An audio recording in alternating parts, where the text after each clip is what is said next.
Hello there and welcome to the Lower 6th Further Maths A-Level. This is the core part of the syllabus for the specimen paper.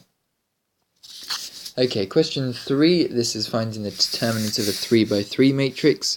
So what we do here is we work with the cells going along one of the rows or columns, and then we eliminate that row and times it by the matrix of minors.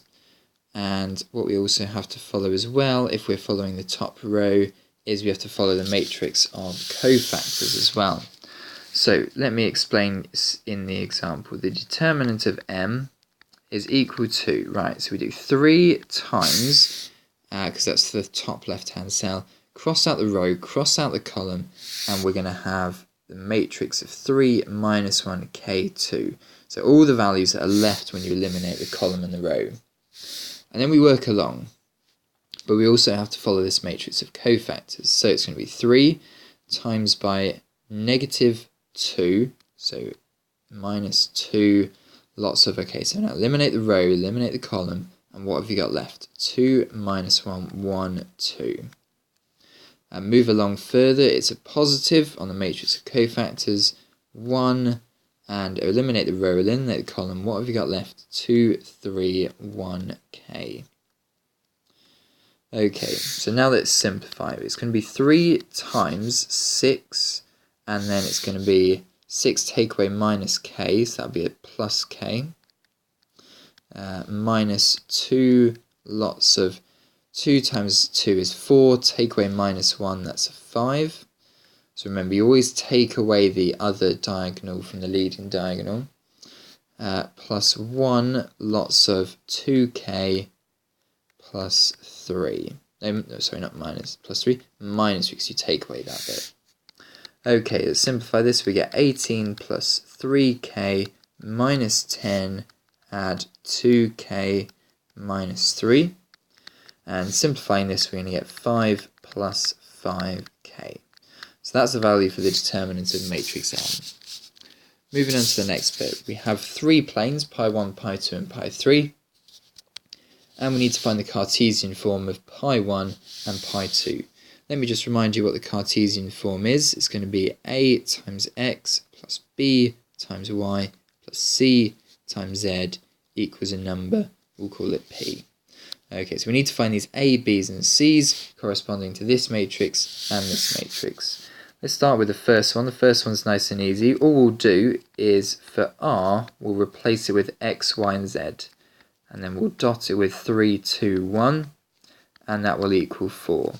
And all we'll do now is expand this. So using the dot product, we need to do 3 times x, so that's 3x. 2 times the y, so that's plus 2y. 1 times the z, we get z. And that's going to equal 4. Perfect. So you can see here, A is 3, B is 2, C is 1, and P is 4. Great. So that's the answer to question I. Part 2, that's a bit more complicated. What we're going to do is we're going to make 3 equations, x, y, and z, out of our equation of our plane. So the x equation is going to be made out of these top values here. Make sure we times by lambda and times by mu. So it's going to be 1 plus lambda, 1 lambda, plus 1 mu for the x coordinate. The y coordinate is going to be calculated by doing 2 minus lambda plus 0 mu, so I won't write that in. And the z coordinate is going to be calculated by doing 3 minus lambda plus 2 mu. Right, so what we have here are 3 equations, and what we need now is to eliminate the variables lambda and mu to form one equation just with x, y's and z's in. I think the first place I'll start in rearranging this is to sort out the y bit, because I can easily set lambda equal to 2 minus y.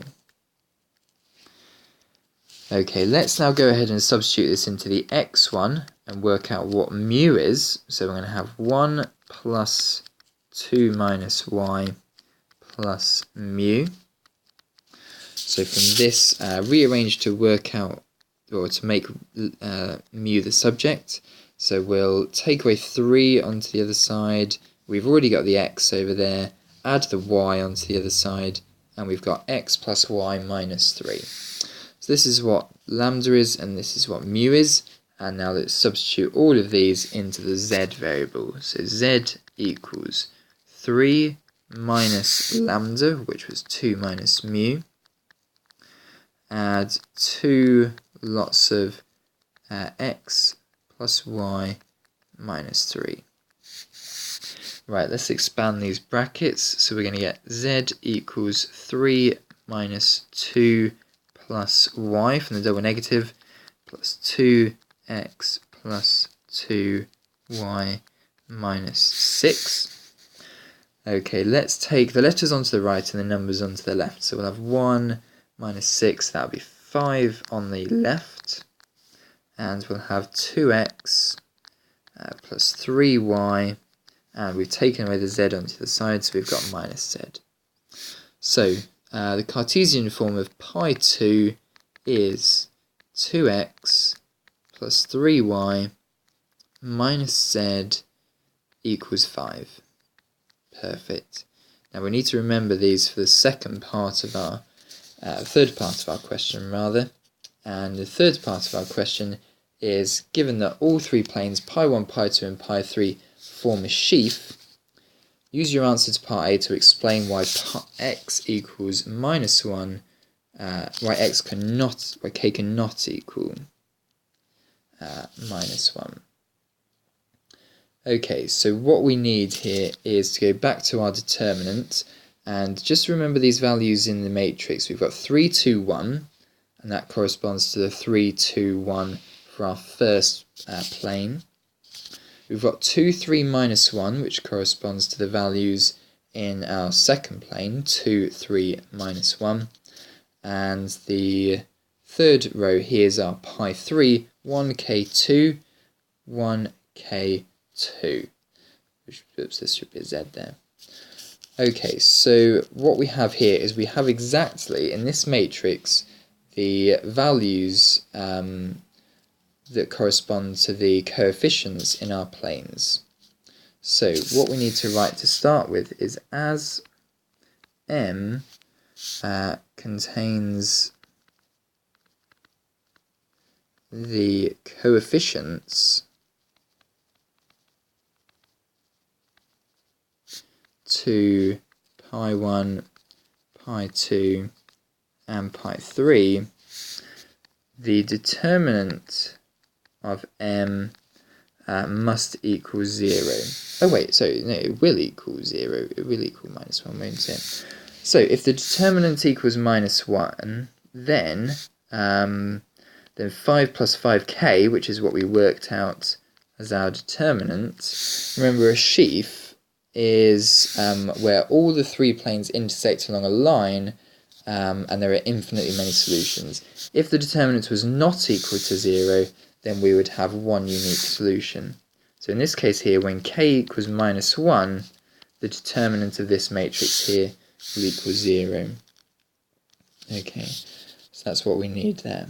Okay, so that's 8 marks for that question.